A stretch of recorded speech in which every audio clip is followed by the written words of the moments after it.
Hi, Bug. Hi, Bug. Hi, Bug. This is my girlfriend, Alyssa. And this is my girlfriend, Lauren. And today we are answering some of your questions that you submitted on our Instagrams. But before we get into it, are you subscribed? Did you like this video? Did you comment? I have a question. How can two beautiful bug mamas be so in love and are also our mothers? And did you ding the little bell to get Ding, notified ding, ding. every time we post, because we are posting every Wednesday? And hey, take a look at our socials right up there. Because that's where we gathered these questions. That is where we got the questions. That Instagram story. Also, if you want a spooky sapphic shirt, Ghoul Kisser. It's a play on girl kisser. Yeah.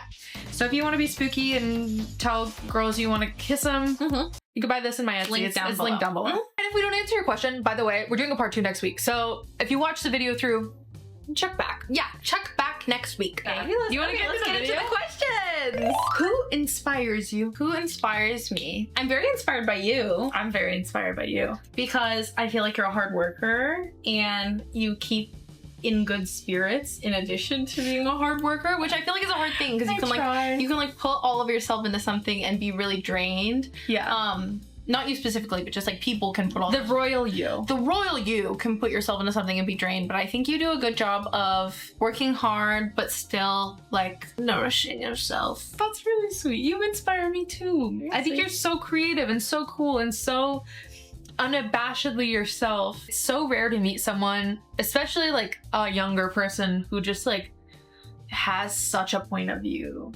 I don't know, it's really cool. Okay, wait, who inspires you as like an artist? As an artist, I feel like I'm like a classic female comic girly. My number one girl will always be Carol Burnett. I just think she is so funny. You can tell that like she still lives to perform, which I think is so cool. Yeah. I don't see myself ever wanting to stop performing, no matter my age. Yeah. Obviously everybody needs a break, but I just think like you can tell how much she loves it, so I'm very inspired by that. And I'm also just really inspired by my mom as a person and as an artist. She's definitely like a creative. She's not like a performer. She's like a but fiber arts artist. She does so much. She knits, she paints, she embroiders. I just think she's like me in that I can't just do the same thing all the time. Yeah. I really can't. You gotta shake it up. I love to shake it up. Yeah. So I think I get that from her. Like, it's always comedy, but then there's just a lot of different avenues that I like to do. That makes sense. I think for me, I'm inspired by like witchy women of the world. I'm inspired by other queer people. Yeah. I think my biggest inspiration during like maybe one of the most formative times of my life was Kate McKinnon. I love her. Much love to you, Kate McKinnon. I feel like I shout her out once every 10 videos, but I feel like cause she's not on SNL and she's kind of like laying low. I feel like people are not knowing Miss McKinnon. Yeah. In a way that she was SNL's first lesbian cast member, and she is blonde like me. Yeah. I don't know though. I assume there are other lesbians. Maybe there will be more lesbians to come. That's all I know. I'm sure. Next question. What were each other's green flags when you first met? This is so funny to me because Alyssa's biggest green flag, I think, is how genuinely interested she is when you're talking to her. That the first time we ever met, I thought she was the most sarcastic person I'd ever met because she was so genuine and so interested in what I was saying that I thought like, oh, she's clowning on me. Like, I remember like, oh, the football thing? Yeah. We were eating dinner and I was telling her like about my parents and I was like, my dad's favorite football team is the worst in the country. It's the Cleveland Browns. And Alyssa said, that must be really hard for him. And I thought she was being like sarcastic, like, must be hard for big, tall, cis white guy and his bad football team. But she was genuinely like, must be hard that your favorite sucks. Like, it was just so funny. And I feel like I feel like I rarely meet someone so genuine and so like engaged in conversation. I think you just really have a way about you. Like, I remember the very first day we met, we were walking around and like a lot of like strangers were coming up to you and talking to you, like, and you were just like charming everybody. And I was very charmed by it because I was like, oh my gosh, like I'm a stranger because we didn't know each other, and I'm seeing the way that like other people who don't know you are responding, and then I was like, well, I bet like the people in her life who love her like love her so much if like all these strangers were like so enamored with you. That's so sweet. And you were nice. And I remember we went into the Morphe store because we were walking around and I wanted to buy setting spray because I was out of setting spray. Yeah. And I sprayed my face with like a setting spray to try it. And you told me I was elegant. Yeah, she was like, and I was charmed by that. Lauren has very good words. thank you. She always says the word divine. I love to say divine. It's a beautiful word that people don't use enough. divine. Divine. I love to say it as a reaction to something too. Like something happens, I'm like, divine. Or you're like, this tastes divine. Oh, things are tasting divine. Things if are you tasting open your divine. taste buds. Yeah. I like you. I like you. And also you were very like open and upfront. Immediately you were like telling me about your family and like your friends, and I just felt like you were very honest. I liked you. I wanted you to know the real me. Okay, next question. Woohoo! Woohoo! Advice for the first week of college. Oh. Or general college advice. Oh! Alyssa and I will warn. Yeah. Our college got cut short by Miss COVID, but we went to the first week? Not just the first week. No. We were there for 2.5 years. Yeah. And I think 2.5 years is plenty. I agree. And also, if you don't know, I was a screenwriting major and a communication double major at the University of Pennsylvania. Yeah. And I majored in comedic arts at Emerson. The slay. One of my favorite pieces of advice that I wish I could tell every young person that I was so lucky that my stepmom really instilled in me. This is the time in your life where you just get to live for you. You don't have your family relying on you. You don't have children relying on you. Maybe you have a significant other, but they're not really relying on you because they're also in this period of time in their life, hopefully. Mm-hmm. So do what makes you happy. Like, this is the most applicable time to be selfish as hell. Like, don't go hurting other people's feelings, but do what you want to do. Yeah. Don't hang out with people you don't want to hang out with. Mm-hmm. Don't do stuff you don't want to do. Mm-hmm. Go places you want to go. Like, as much as you can, like, toss judgment out the door and just selfishly do things that you've always wanted to do, Mm-hmm. that, you know, you've dreamed of doing. Like, because this is the time to do it. You don't really have responsibilities yet. Like, yeah, maybe you have like a college job. Maybe you have 2 college jobs, whatever. You are not in like the real world yet. You're kind of in a trial run.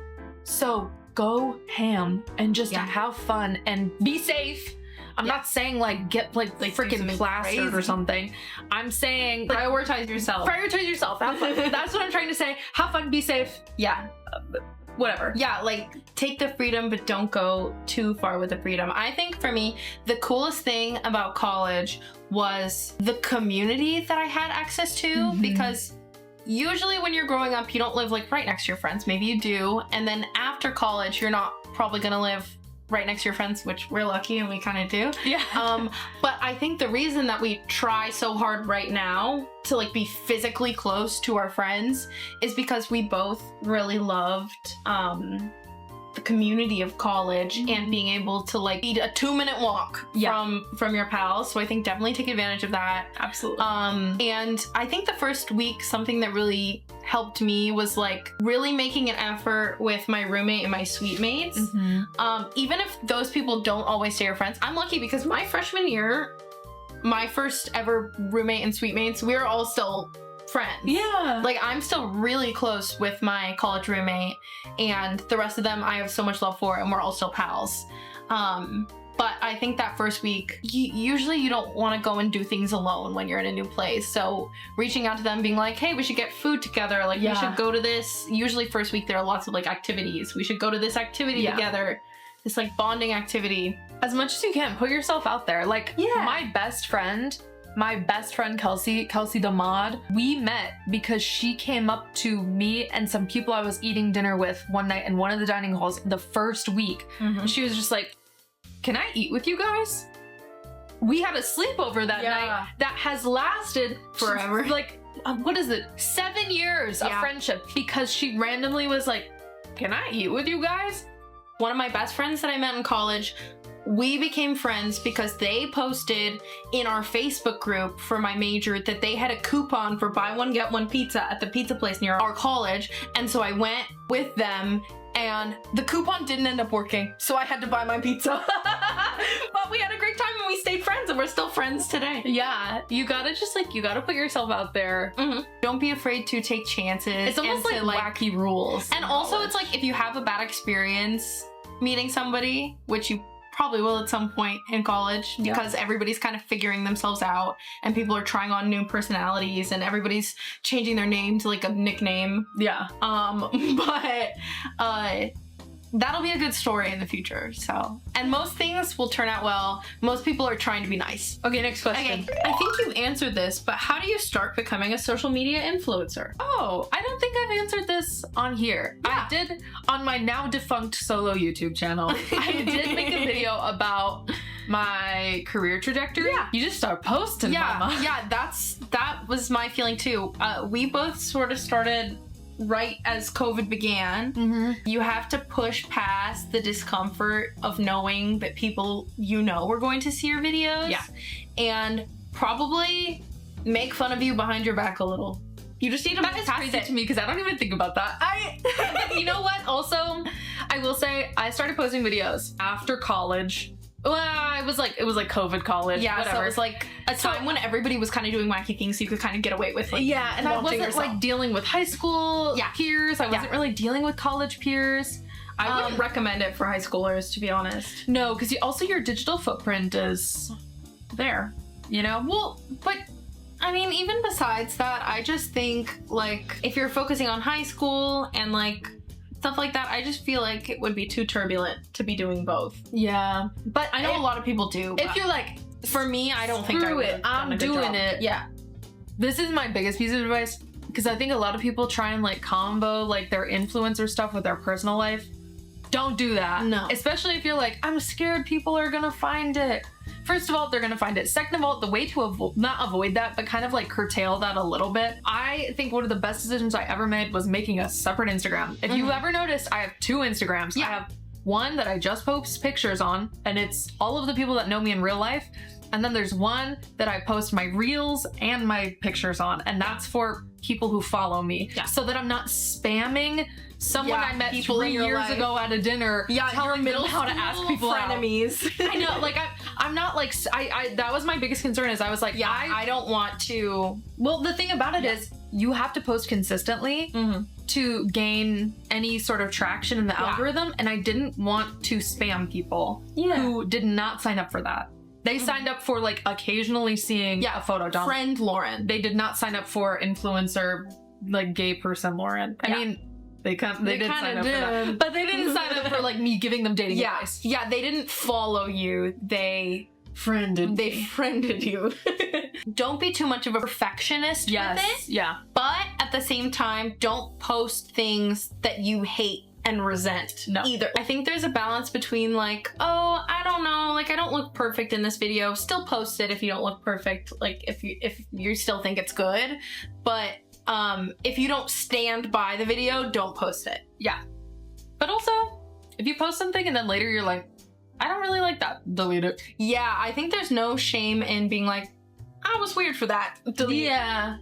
Yeah, or like sometimes you're just trying something and then you're like, that's not really who I am. That doesn't like resonate with like who I see myself as or like who I want people to see me as. Like I've definitely posted stuff where afterwards I'm like, I think I was just kind of throwing stuff at the wall because I didn't know what to film that day. Well, because a lot of it is throwing stuff at the wall because you have to generate ideas so quickly because social media is so fast moving. Yeah. But yeah, I guess that was a lot of words. That was a lot of words, but just like be brave and be consistent. Being consistent is probably the most important thing. And let the hate roll off of your back, mama. Yeah, because people sometimes comment weird things, but usually they're nice. I just tell myself they're bots. And a lot of times they are, or they're like young people who don't understand a thing. A bot. I think of children as bots sometimes. I also think of conservative people as bots. Well, I'm just like, bot, delete. Some people are just weird and afraid. Period. Next question. Is Alyssa excited for Snoopy season? I am. I'm so excited for Snoopy season, except for I hope that the world knows that I'm a Woodstock girl. She is a Woodstock. And with Woodstock comes Snoopy, who I do love, but Woodstock is the one that holds my heart, and Snoopy is also there. And So- I'm a Snoopy girl, Yeah. so we really make sense together. We really make sense together. I'm so excited. Can't wait to be watching the Peanuts. Yeah. Yeah. Okay, also, I'm gonna do one more really quick because it's Yeah. like a little short one. Yeah. Queer dating show recommendation. We watched I Kissed a Girl. Hilarious. I loved it. And then Intriguing. also the Exciting. Love that show. what was the is it Are You the One? Which is the Oh, there's a queer season of Are You the One? Yes. But I watched it way back in high school. I don't know how it's aged. And then I since also then. Or loved college. Queer Ultimatum was really good. Lauren I didn't watch it, but I all of heard it. the hot gossip. Yeah, because from I her was- and TikTok. I was watching it. I think basically any queer reality show is good. yeah. in But my book. I Kissed a Girl. I really like it. They're all from the UK, so their accents are fun. Yeah, Lauren loves UK accents. Next question. Next question. Something you feel like you guys are still working to get better at. I think we can each list one thing. I have a hard time sticking with doing something consistently if I'm doing it alone. And that is something I'm really trying to work on. For example, the defunct YouTube channel I mentioned earlier. I can consistently do YouTube with Alyssa. I can consistently do like social media short form. Yeah. Thankfully, that's like the one thing that I can actually do by myself. But like, I recently started working out. I've never been able to work out consistently, but now I go with my best friend. So we go every day. And that rocks. But I need to get better at independently motivating and following through and doing it even when I don't want to do it. That's what I'm working on. That's great. Mine is, I think, and this is vulnerable, but I think I am still working on getting better at expressing my feelings in the moment, because I feel like a lot of times I'll feel a certain way and I will, if it's like a small feeling, I won't say it to try and like self-soothe. But I think sometimes it's better to just get things out in the open, because then you'll realize that like it's not as big of a deal as you thought, and you won't hold it in, because you can try to let things roll off your back and let them go. But in reality, I think things that are not addressed tend to build up. Yeah. And then you explode and you're like, I didn't even know I was feeling that way. Yeah. So I think it's good to communicate in the moment as much as you can. That's a good one. Next question. Favorite movie that not enough people know about? Oh. And my answer, I'll let you think. And I've said it before, I'll say it again. Romy and Michelle's high school reunion. It's from like 1997. It's Lisa Kudrow and Mira Sorvino. And they play these like two 20-something-year-old best friends. And they're like, I think the tagline for it is the dumb leading the, or no, I don't The blonde leading the blonde. The blonde leading the blonde. Anyway, they're two dumb blonde women, and it's a movie about friendship, and it is so campy. It is so funny. I love it so much. The wardrobe is so good. The hair is so good. The makeup is so good. It is just like, if you're looking for like a fun movie to watch it. And in my mind, they're gay with each other. So it's just like a secret sapphic film. Okay, mine is a movie that we watched for the first time semi-recently. It's To Wong Fu, Thanks for Everything, Julie Newmar. I think it's like so good. a generation, like a couple generations above us, I think maybe know about it, but I don't think young people are watching it. I don't think our generation is watching. No, and I don't think people below. younger No, than definitely our, not. and I don't even really think millennials are watching it either. But It's so good. suffice it to say, it's really good. It's about 3 drag queens who are going on a road trip, and they get stranded in a conservative town, and they sort of change the trajectory of the town and touch the lives of the people in the town. It's really sweet. It's Patrick Swayze, who I love, and I just think it's a very sweet movie about friendship and acceptance and overcoming differences. It's so good. And I feel like it's such like a Hallmark queer film. Yeah. Like, it's so good. Yeah, it's really good. Okay. Thank you so much for watching. And wait, if we didn't answer your question, we're doing a part 2. Yeah, we're doing a part next week. Next week. Thank you so much for asking us questions. Yes. We're so grateful. Make sure that you subscribe, Make sure that you like this video comment what we said earlier. and ding that bell, ding, ding, ding, for post notifications, because we are posting every Wednesday. And hey, check out our socials right up there. That's where you can ask us questions. And it's been a minute since we've done a Q&Gay. It feels so good to be Feels back. good to be back. Also, if you're like, why are they not on their special couch? Our AC is really bad in that room, and LA is going through a heat wave. It's a heat wave, so we are on our bed. Okay. Bye, bugs. Bye, bug. Bye, bugs. Fabulous.